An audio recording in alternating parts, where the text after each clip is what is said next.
नमस्कार बच्चों, आपकी अपनी कोचिंग सुमन हिंदी क्लास में आपका हार्दिक स्वागत है।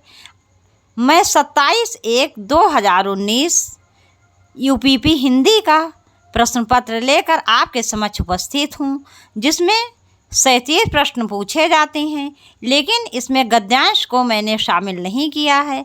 गद्यांश हम अलग से पढ़ेंगे। तो देखते हैं इन महत्वपूर्ण प्रश्नों को। प्रश्न 1, निम्नलिखित प्रश्न में 4 विकल्पों में से उस विकल्प का चयन करें जो दिए गए वाक्य में विशेषण शब्द की विशेषता प्रकट करता है। इस पर्वतमाला में बहुत ऊंचे ऊंचे पहाड़ हैं। ए इस, बी बहुत, सी ऊंचे ऊंचे, डी पहाड़। इसका विकल्प बी सही है, बहुत। देखो बच्चों, जो संज्ञा या सर्वनाम शब्द की विशेषता बताई जाती है उसे विशेष्य कहते हैं। जो विशेषता होती है उसे क्या कहते हैं? विशेषण। और जो विशेषण की भी विशेषता बताते हैं उन्हें प्रविशेषण कहते हैं। तो यहाँ पर बहुत शब्द जो आया है ये विशेषण शब्द की विशेषता प्रकट कर रहा है और ये प्रविशेषण है। देखते हैं अगला प्रश्न। निम्नलिखित प्रश्न में 4 विकल्पों में से उस विकल्प का चयन करें जो दिए गए वाक्य का सही विकल्प है। सर्वनाम का शाब्दिक अर्थ क्या होता है? ए सबका नाम, बी दूसरों का नाम, सी अपना नाम, डी संबंध का नाम। इसका विकल्प ए सही है, सबका नाम। सर्वनाम शब्द को जो हम अलग कर देंगे, तोड़ देंगे, तो हो जाएगा सर्व प्लस नाम। सर्व का क्या अर्थ है? सबका। तो इसका शाब्दिक अर्थ है सबका नाम। देखते हैं अगला प्रश्न। इनमें से कौन सी गजानन माधव मुक्तिबोध जी द्वारा रचित रचना नहीं है? ए अंधायुग, बी चांद का मुंह टेढ़ा, सी भूरी भूरी खाक धूल, डी नए साहित्यकार का सौंदर्य शास्त्र। इसका विकल्प ए सही, अंधायुग। अंधायुग गजानन माधव मुक्तिबोध की रचना नहीं है, ये डॉक्टर धर्मवीर भारती की रचना है और इसकी रचना इन्होंने की थी 1954 ईस्वी में। देखते हैं अगला प्रश्न। निम्नलिखित प्रश्न में 4 विकल्पों में से उस सही विकल्प का चयन करें जो बताता है कि पृथ्वीराज रासो किस लेखक की रचना है। ए चंद्रवरदाई, बी कल्हड़, सी वाल्मीकि, डी हर्षवर्धन।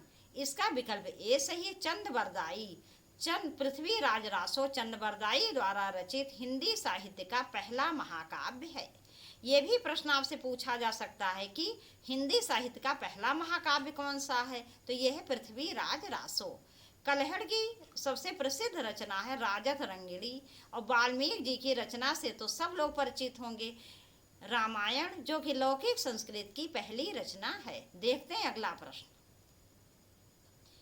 निम्नलिखित प्रश्न में 4 विकल्पों में से उस सही विकल्प का चयन करें जो बताता है कि सत्यार्थ प्रकाश उपन्यास के लेखक का नाम क्या है। ए दयानंद सरस्वती, बी अरविंद, सी भवभूत, डी हर्षवर्धन। इसका विकल्प ए सही है, दयानंद सरस्वती। इसकी रचना दयानंद सरस्वती जी ने 1875 ईस्वी में की थी। देखते हैं अगला प्रश्न। हिंदी साहित्य अकादमी की ओर से हर वर्ष शलाका सम्मान पुरस्कार किस क्षेत्र में दिया जाता है? ए भाषा संस्कृत, बी खेलकूद, सी तकनीकी, डी हिंदी को नई दिशा प्रदान करने के लिए। इसका विकल्प डी सही है, हिंदी को नई दिशा प्रदान करने के लिए। देखते हैं प्रश्न 7। निम्नलिखित प्रश्न में 4 विकल्पों में से उस सही विकल्प का चयन करें जो उचित अलंकार रूप का सबसे अच्छा विकल्प है। रघुपति राघव राजा राम। ए अनुप्रास अलंकार, बी यमक अलंकार, सी रूपक अलंकार, डी उपमा अलंकार। इसका विकल्प ए सही है, अनुप्रास अलंकार। अनुप्रास अलंकार शब्द अलंकार के अंतर्गत आता है, जहां एक ही वर्ण की 2 या 2 से अधिक बार अनेक बार आवृत्ति होती है, वहाँ अनुप्रास अलंकार होता है। जैसे यहाँ पर र वर्ण 4 बार आया है, इसलिए यहाँ पर अनुप्रास अलंकार है। यमक अलंकार कहाँ होता है? जहाँ एक शब्द 2 या 2 से अधिक बार आता है और उसके अर्थ भी अलग अलग होते हैं। रूपक अलंकार वहाँ होता है जहाँ उपमेय में उपमान का भेद रहित आरोप होता है। उपमा अलंकार वहाँ होता है जहाँ कि किसी व्यक्ति वस्तु या प्राणी की तुलना किसी प्रसिद्ध व्यक्ति वस्तु या प्राणी से की जाती है। देखते हैं अगला प्रश्न। निम्नलिखित प्रश्न में 4 विकल्पों में से उस सही विकल्प का चयन करें जो रेखांकित शब्दों के सही अव्यय के भेद हों। सीता के आगे रमा खड़ी है। ए क्रिया विशेषण अव्यय, बी संबंध बोधक अव्यय, सी समुच्चय बोधक अव्यय, डी विस्मयादि बोधक अव्यय। इसका विकल्प बी सही है, संबंध बोधक अव्यय।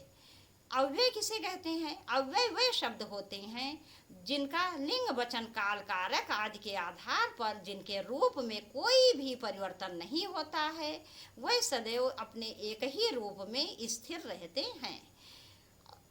इसके कितने भेद हैं? अव्यय के 4 भेद। क्रिया विशेषण अव्यय, संबंध बोधक अव्यय, समुच्चय बोधक अव्यय और विस्मयादि बोधक अव्यय। संबंध बोधक अव्यय वहाँ होता है जहाँ एक संज्ञा शब्द का संबंध दूसरे संज्ञा शब्द से स्थापित होता है, अर्थात वह अव्यय जो एक संज्ञा शब्द का संबंध दूसरे संज्ञा शब्द से स्थापित करते हैं वह संबंध बोधक अव्यय कहलाते हैं। जैसे सीता क्या है? सीता संज्ञा है, के आगे रमा खड़ी है, रमा भी संज्ञा है, तो एक संज्ञा शब्द का संबंध दूसरे संज्ञा शब्द से स्थापित हो रहा है, इसलिए यहाँ पर संबंध बोधक अव्यय है। देखते हैं अगला प्रश्न। निम्नलिखित प्रश्न में 4 विकल्पों में से उस सही विकल्प का चयन करें जो अशुद्ध वाक्य के शुद्ध रूप का सबसे अच्छा विकल्प है। घूमना सुबह अच्छा है। ए घूमना अच्छा है सुबह, ये तो बिल्कुल गलत है। बी घूमना सुबह है अच्छा, ये भी गलत है। सी सुबह अच्छा है घूमना, ये भी गलत है। डी सुबह घूमना अच्छा है, ये विकल्प सही है। सुबह घूमना अच्छा है, ये बिल्कुल शुद्ध वाक्य है। अब देखते हैं प्रश्न 10।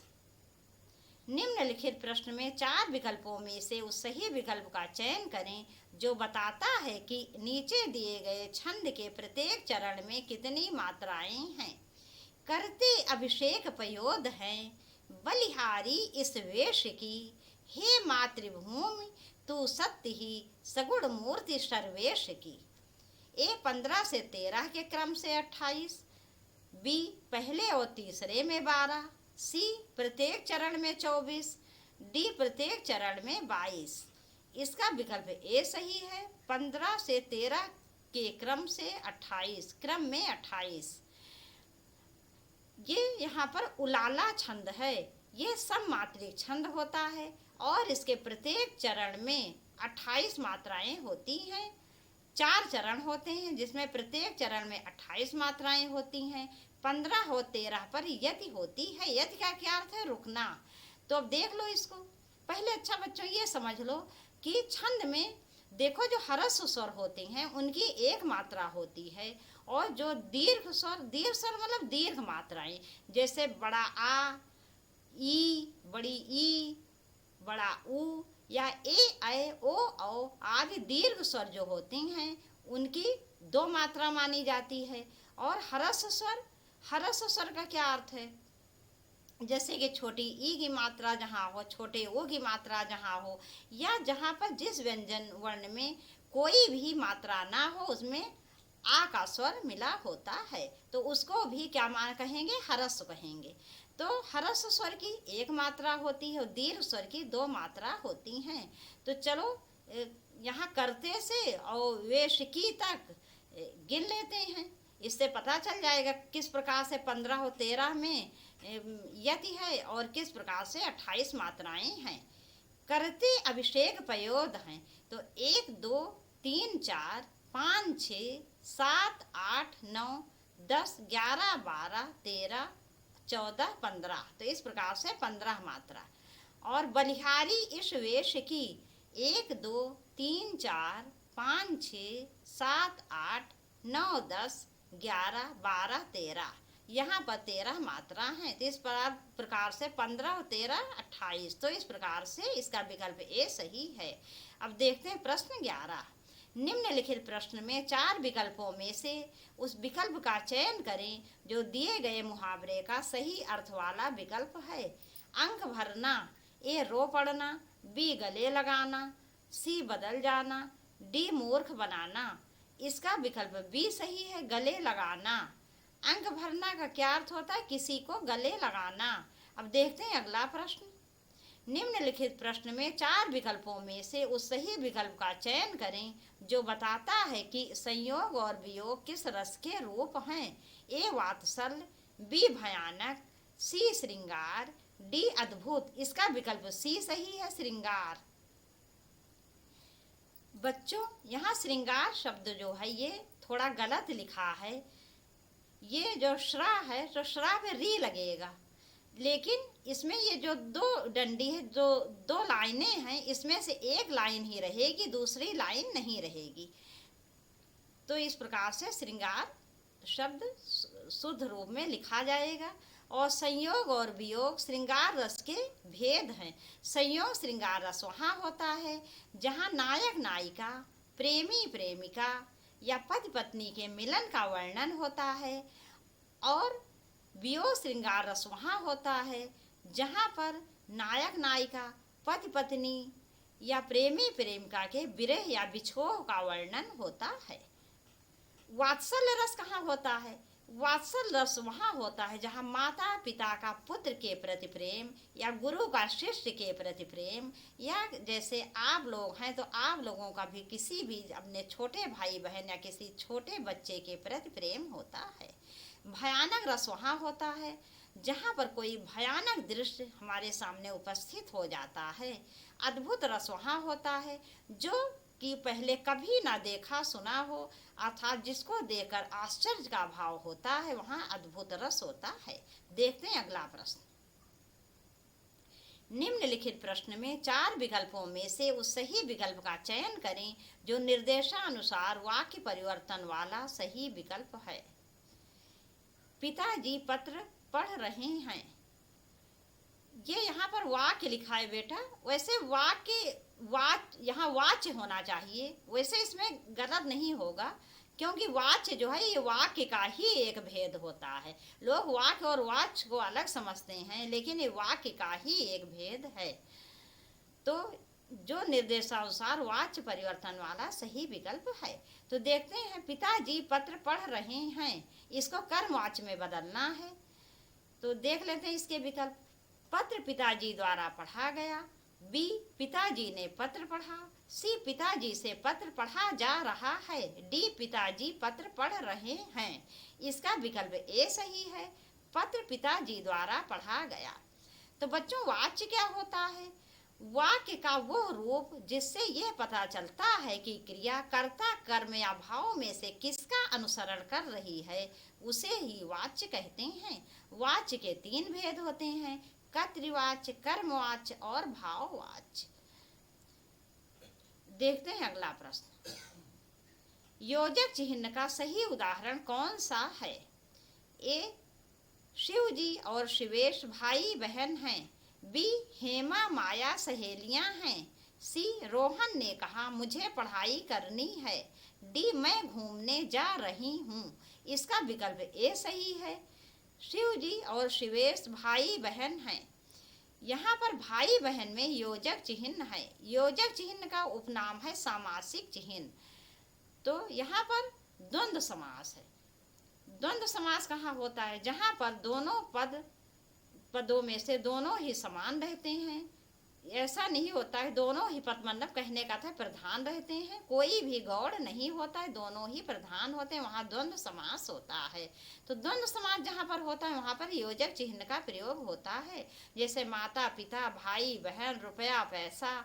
इसके अतिरिक्त योजक चिन्ह का प्रयोग वहाँ होता है जहाँ पर कि एक शब्द सार्थक और दूसरा निरर्थक होता है, जैसे चाय वाय, पानी वानी, रोटी वोटी। इसके अतिरिक्त जहाँ पर एक ही शब्द रिपीट होता है, अर्थात 2 बार आता है, वहाँ पर भी योजक चिन्ह का प्रयोग होता है, जैसे दिन दिन, रात रात। इसके अतिरिक्त जहाँ पर मिलती जुलती 2 क्रियाएं आती हैं, वहाँ पर भी योजक चिन्ह का प्रयोग होता है, जैसे खाना पीना, रोना धोना, मिलना जुलना। तो इस प्रकार से योजक चिन्ह का प्रयोग किया जाता है। अब देखते हैं अगला प्रश्न। निम्नलिखित प्रश्न में 4 विकल्प दिए गए हैं, जिनमें से एक शब्द दिए गए अनेकार्थी शब्द का एक अर्थ है। उस शब्द को चुनें। उपकार को मानने वाला, ए कृतज्ञ, बी चांदी, सी चावल, डी कंगन। इसका विकल्प ए सही, कृतज्ञ। कृतज्ञ उसे कहते हैं जो किए हुए उपकार को मानने वाला हो, और जो किए हुए उपकार को नहीं मानता उसके लिए कृतज्ञ शब्द प्रयुक्त होता है।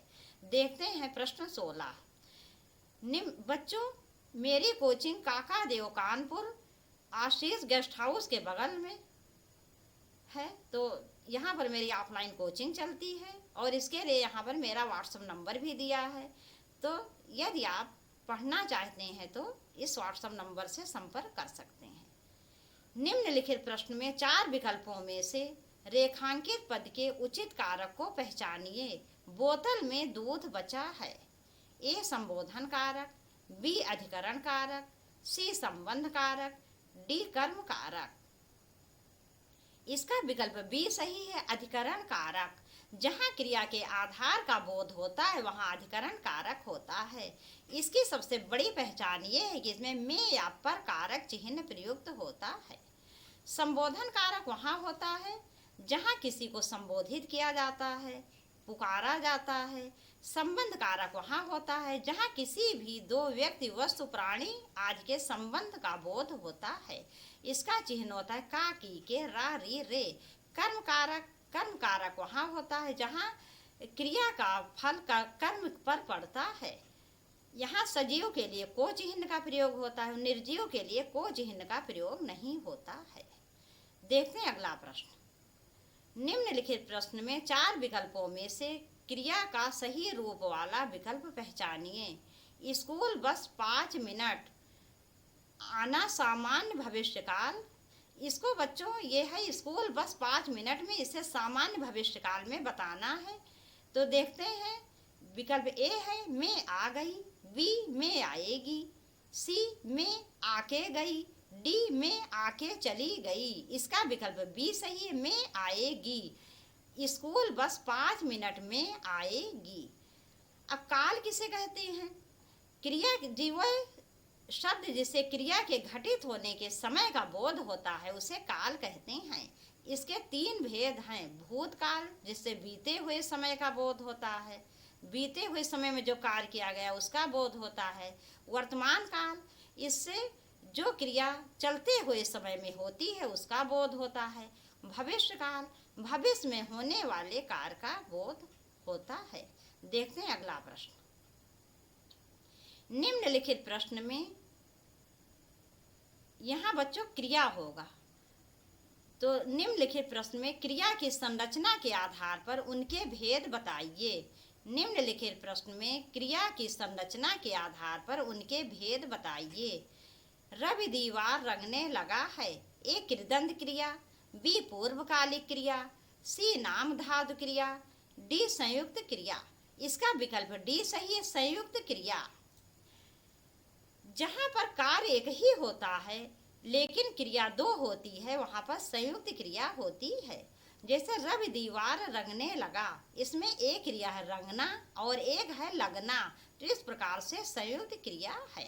संयुक्त क्रिया के 11 भेद होते हैं और यहाँ पर आरंभ बोधक संयुक्त क्रिया है। जैसे रवि दीवार रंगने लगा, बच्चा बोलने लगा, बच्ची चलने लगी। तो इस प्रकार से जहाँ पर भी कार्य के आरंभ होने का बोध होता है वहाँ आरंभ बोधक संयुक्त क्रिया होती है। देखते हैं प्रश्न 19। निम्नलिखित प्रश्न में 4 विकल्पों में से उस विकल्प का चयन करें जो दिए गए शब्द का सही स्त्रीलिंग वाला विकल्प है।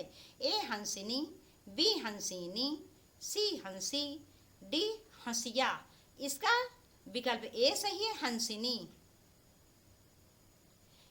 इसका पुल्लिंग शब्द होगा हंस। देखते हैं अगला प्रश्न। निम्नलिखित प्रश्न में 4 विकल्पों में से दिए गए शब्द का सही पुल्लिंग रूप वाला विकल्प चुनिए। कुम्हार, ए कुम्हारी, बी कुम्हारिन, सी कामहीन, डी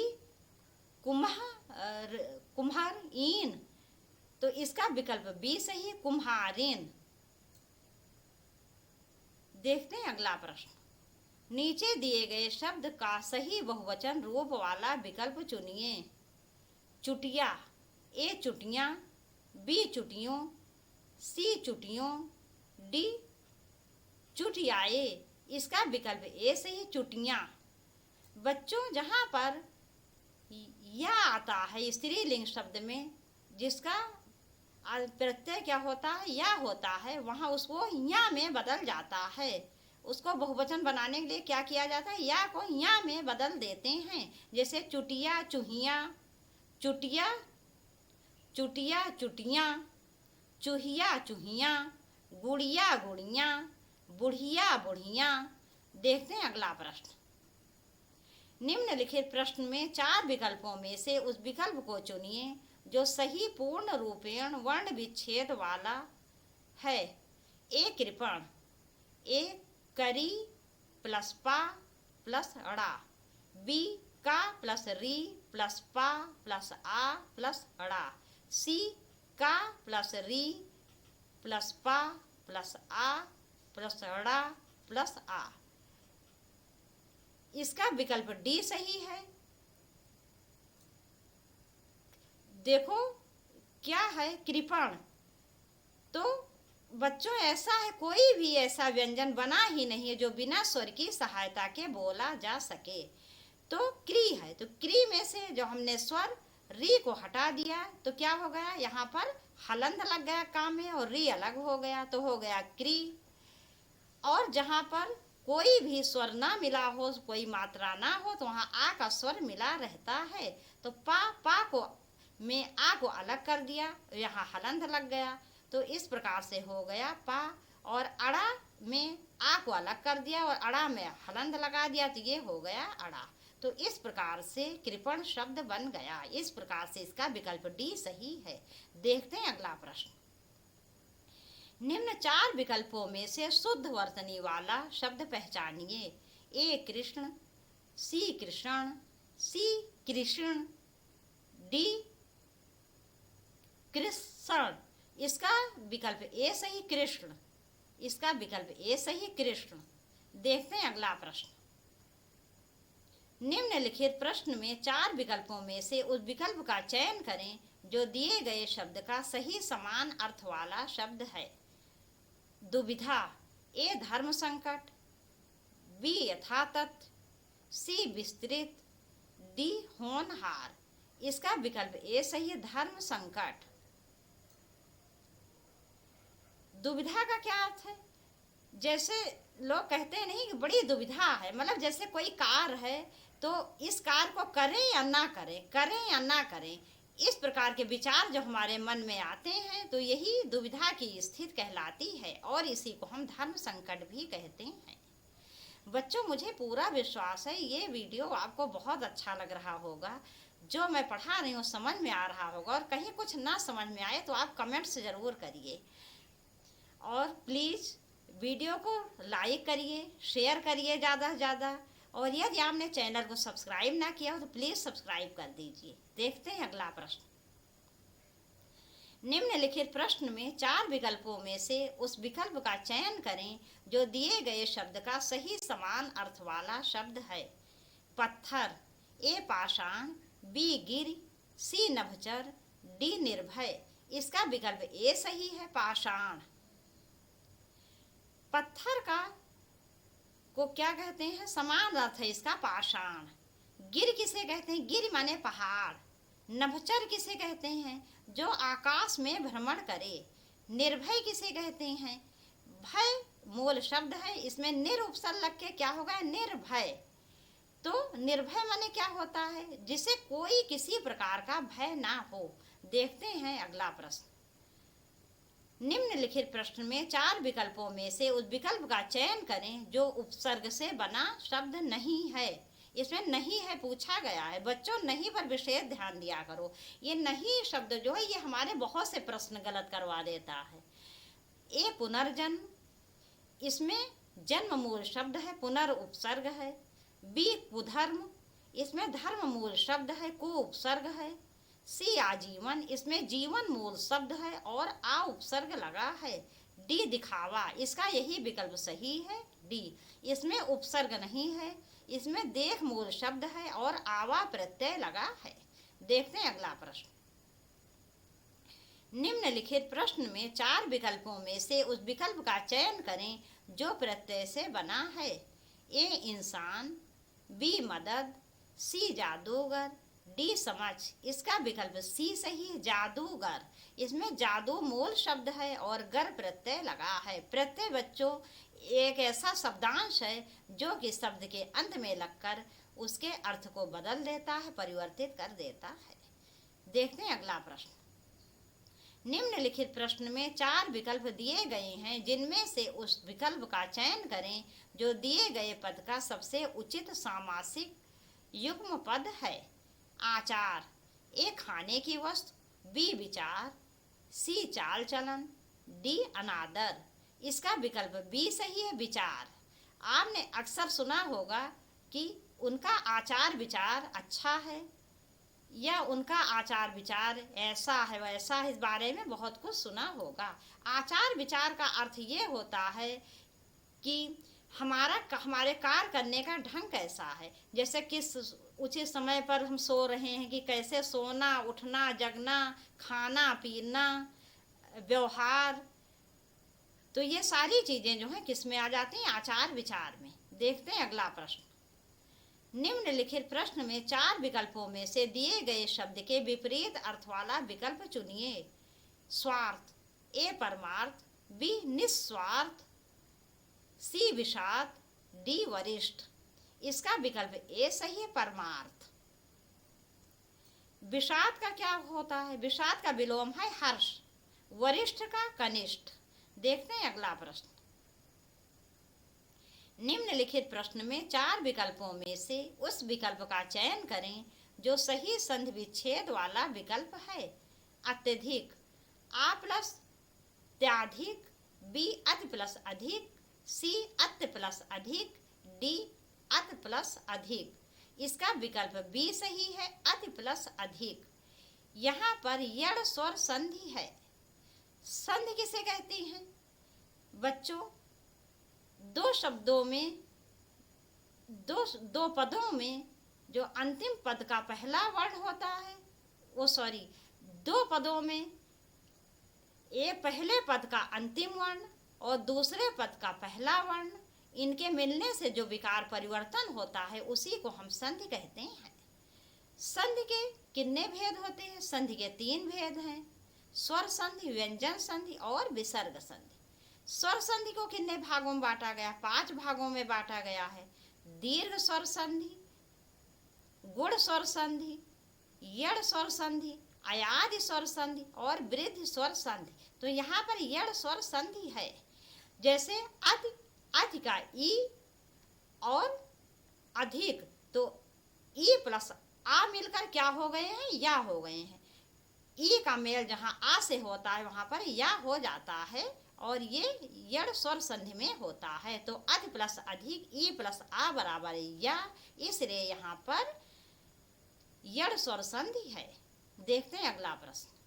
निम्नलिखित प्रश्न में 4 विकल्पों में से दिए गए शब्द के सही समास वाला विकल्प पहचानिए। सप्त सिंधु, ए 7 सिंधुओं का 7 सिंधुओं का समूह, बी 7 सिंधुओं का समूह, सी सिंधु का समूह, डी 7 नदियों का समूह। इसका विकल्प बी सही है, 7 सिंधुओं का समूह। देखते हैं अगला प्रश्न। निम्नलिखित प्रश्न में 4 विकल्प दिए गए हैं जिनमें से एक शब्द दिए गए अनेकार्थी शब्द का एक अर्थ है। उस शब्द को चुनें। कनक, ए सोना, बी चांदी, सी चावल, डी कनक। इसका विकल्प ए सही है, सोना।